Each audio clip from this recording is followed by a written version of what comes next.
90-Day Fiancé. What happened to Jasmine Pineda's children?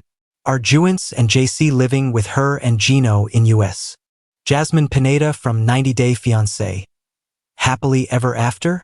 Star has an exciting update about her kids to share with her, revealing if Juance and JC are finally with her and Gino Palazzolo in the States. Jasmine from Panama and Gino from Michigan met online and started their reality TV journey with Before the 90 Days Season 5. Jasmine was loud and jealous, and Gino was a meek miser. But somehow, they made things work enough for them to get engaged at the end of the season. In the next 18 months, Gino and Jasmine came close to splitting up, especially due to Jasmine's increasing needs. Jasmine needed money and constant validation from Gino. She wished to come first for him before his family and work. Jasmine also expected Gino to lavishly spend on her cosmetic procedures and her fancy apartment in Panama. However, Jasmine was in for a rude awakening when she came to the US. Gino changed completely and made her question if he was going to be a good fatherly figure to them. Jasmine was a single mom of 2 living in Panama. When Gino introduced Jasmine on 90-Day Fiancé, Before the 90 Days Season 4, he mentioned that she was a teacher and that he had fallen for her because she was a beauty with brains. Jasmine's first interview was fun and heartbreaking at the same time, as she spoke about how Gino came into her life when she needed him the most. Jasmine said she was a proud mom of 2 beautiful boys. Jasmine's sons are named JC and Juance. She said that they were her babies but corrected herself. Jasmine said that while her sons were not literally babies anymore, they were always going to be her babies. Pictures of Jasmine with her children flashed on the screen. However, their faces were blurred to help protect their identity. Jasmine did not tell why she wasn't ready to show her kids to the audience during the interview, but she did talk about it later on Instagram while chatting with her followers. Jasmine told her followers that her husband decided to keep their children away from the public eye. Jasmine seemed to hint at her husband being controlling.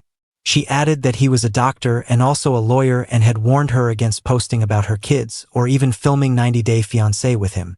Still, Jasmine and her ex-husband may have reached a mutual agreement.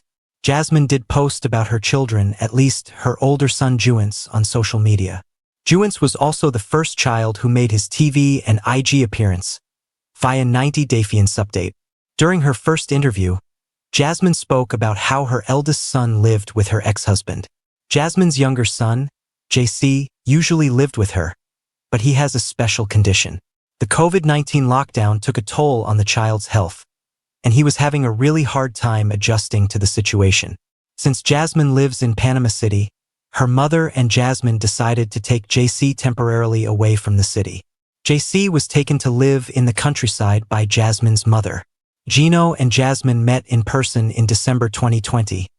Hence, her son was not with her. Jasmine cried about missing JC during her confessional. She said that 2020 had been a very difficult year for her. However, it was also the year that Jasmine met Gino. Meeting Gino in March 2020 felt like therapy to Jasmine. She already shared a strong bond with him. Still, Jasmine had decided not to introduce her sons to Gino. She wanted to be sure that they were in a serious relationship to get married before she could make her kids meet their future stepfather. She has shared pictures of them having fun together since. Gino wanted a child of his own from Jasmine. He never had any kids with his first wife, but Jasmine was worried about another pregnancy. JC, her second son, is a special child via All Things Reality. Jasmine wondered if her kid with Gino would also be born with special needs. She said that it was very hard for JC to communicate. He doesn't have a verbal language. Jasmine said the real challenge of raising a child with special needs was not the child but the people around him. People had been very mean to him in the past and had shown no tolerance.